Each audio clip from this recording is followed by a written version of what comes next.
We're past our last average frost date. It's time to get the tomatoes in the ground. I'll show you how I plant my tomatoes for the best production even in hot climates. I've already amended my soil with lots of compost, about 3 inches. I've put calcium in it, green sand in it, and fish bone meal for the nutrients for these tomatoes to be able to take off. I did this about 2 weeks ago, so now I don't have to do anything but put the tomatoes right in the soil. If you want to find out how I prepared my soil before planting my tomatoes, then you can go here for more information. But don't forget to come back. When we plant our tomatoes, we want to plant them deep. This just helps them to get the water deep within, to develop a deep root system, to get their nutrients down in the soil, and then it also helps keep them cooler during the summer months. But a misconception with the tomatoes is that all these little hairs are potential roots. Well, that's not so. These are trichomes, and these are just a protection for the tomato plant from insects. What we're looking for is these little nodules that are down on the stem of the plant. And that kind of gives us an idea how deep we want to plant them. This is where we get the roots that develop. There's a couple of different ways that you can plant your tomatoes. If you live in a cooler region where your summers really stay below 90 degrees during the summertime, then trench method is best. And this is where you're just digging a trench in the soil and a little bit deeper on one end so that the root ball can be covered. And then you're just going to leave 4 or 5 inches exposed, and don't worry about it if it's sticking out there. By the morning, the sun will make it go straight up in the air.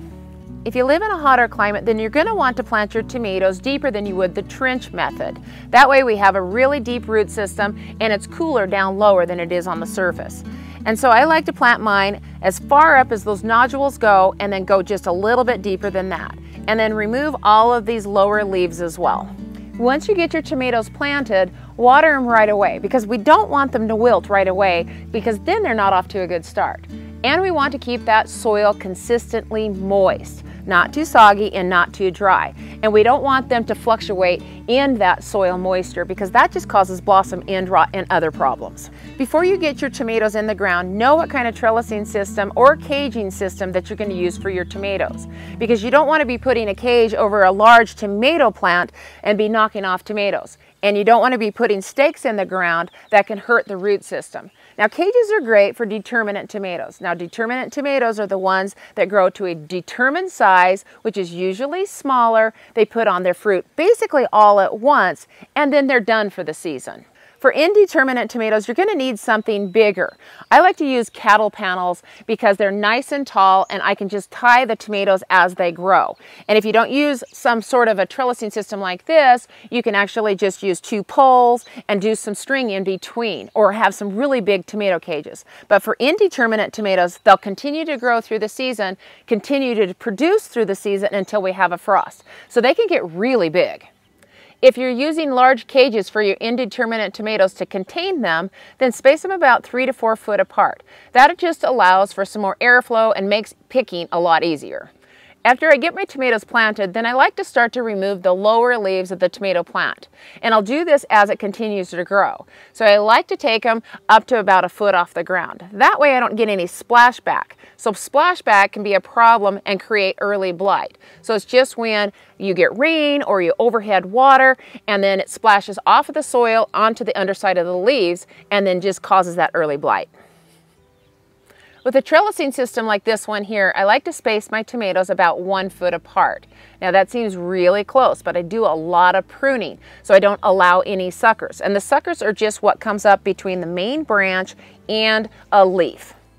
As your tomatoes start to grow, then you're going to want to tie them up on a regular basis, because if you don't, they get really out of control. So you can use just some jute twine or some tomato vinyl tie, and these all work really good and they're quick and easy. So I'll just come out here once a week and tie my tomatoes up to the trellis, and this is when I start to do some pruning and start to remove those suckers that come between the stem and the leaf.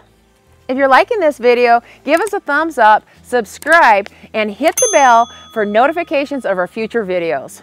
I like to do a lot of companion planting when I plant my tomatoes because this really helps combat disease and pests. So on the north side, my shady side, I like to plant some nasturtium. I do it from plants or seeds, it doesn't matter.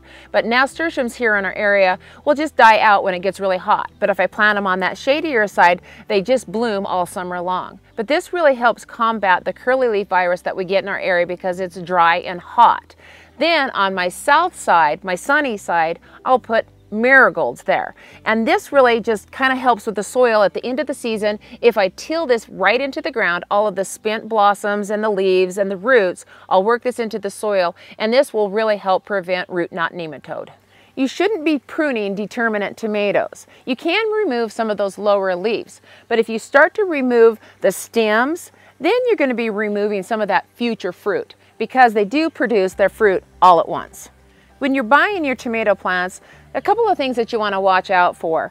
If it already has some fruit on it and you've got a little tiny tomato plant, you're going to want to remove that fruit, because if you don't, then that poor tomato plant is going to put all of its energy to produce that one little tomato, and I guarantee you that's all you're going to get. You also want to think about the flowers that are on a small tomato plant.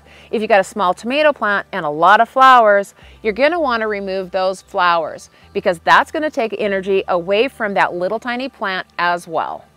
By taking those couple of steps and removing those fruits and those flowers early on will pay you big dividends in the end, no matter how hard it is. Keep an eye out for a future tomato video on how to care for them, to prune them, and to get more fruit and less leaves. And I'll see you in our next episode.